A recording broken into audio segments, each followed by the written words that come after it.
Hey everybody, this is Mark Bozon, and I'm here to give you guys the video review for Castlevania Order of Ecclesia for Nintendo DS. Order of Ecclesia is the third and what we'd assume to be the final Castlevania on DS, and with that comes some pretty huge shoes to fill. We've seen 2 other Castlevania DS games already, 3 on GBA, and of course it all goes back to Symphony of the Night, which many consider to be up there with Super Metroid as some of the best 2D platforming and adventuring there is. Interestingly enough though, Konami, instead of just going in and polishing and refining, actually added in about 50% of new animations and characters into the game, and changed the entire level structure of the first half. It's more mission-based this time instead of just one big adventure.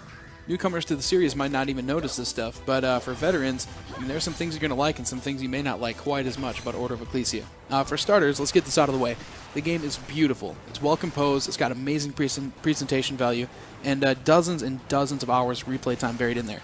When you put it up against all the other games on the system, this is a downright amazing DS game and a must-own for anyone that's remotely interested in adventures, 2D side-scrollers, or the Castlevania series.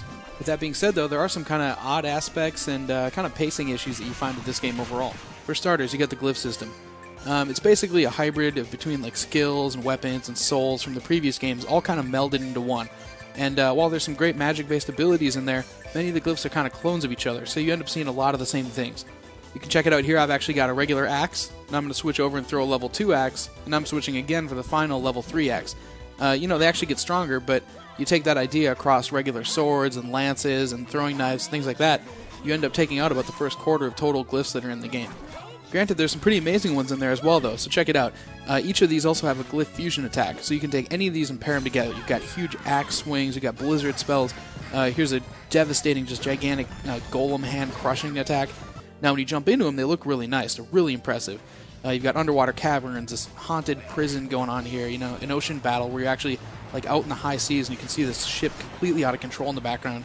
And a lot of these like kind of decaying forests and things like that are more organic, things that you don't normally see because you're stuck inside the castle.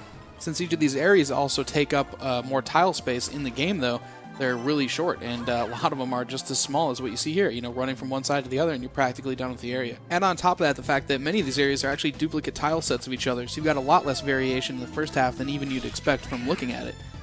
It's more like Portrait of Ruin in that sense. There are a lot of kind of duplicate paintings areas.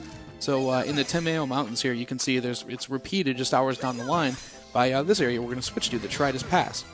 Head back to the water levels that we were talking about earlier, and you've got the Claudius Channel, and that's actually directly cloned by the Somnus Reef right here.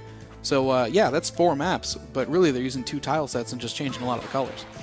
I have to say though, with those being the 2 main flaws within the game, the whole pacing issue, it really comes down to the fact that these are just dwarfed in comparison by the eventual guts of the game that you get into. You've got larger areas, you've got some extremely brutal enemies. You can see I'm just getting my butt kicked in this area. It's near the end, we're going to use a small amount of those glyphs. But the whole, quest system that even brings together the beginning of the game when you're going around the village and kind of collecting every villager again, that stuff's all really good. And in the end, you do have kind of a slow start, and it's a little strange at first, but it more than pays off by the time you're done. And there's a lot to see in this game. You, of course, cap that all off with the extra playthroughs the players have come to expect. You've got online versus mode, item trading, racing, a few other goodies that you can see in there. And, it's definitely a game that's going to take you dozens of hours to play if you really get hooked. And you'd be hard-pressed to find a game that's much better than Order of Ecclesia on the Nintendo DS.